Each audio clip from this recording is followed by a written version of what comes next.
ಆತ್ಮೀಯ ಕೇಳುಗರೆ, ಇದೇ ಶನಿವಾರ 21ನೇ ತಾರೀಕು ಸಂಜೆ 4 ಗಂಟೆಗೆ ಕೇಳಿ ಜನ್ನನ ಕಾವ್ಯದ ನಾಟಕ ರೂಪ ಯಶೋಧರ ಚರಿತೆ.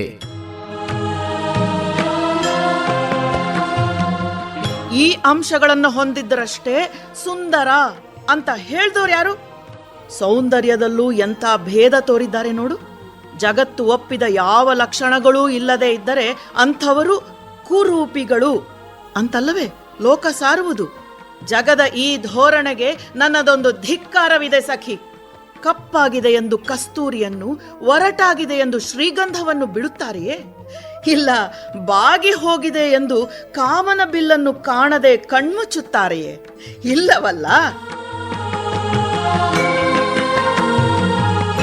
ಮರೆಯದೆ ಕೇಳಿ, ಇದೇ ಶನಿವಾರ 21ನೇ ತಾರೀಕು ಸಂಜೆ 4 ಗಂಟೆಗೆ ಜನ್ನನ ಕಾವ್ಯದ ನಾಟಕ ರೂಪ ಯಶೋಧರ ಚರಿತೆ.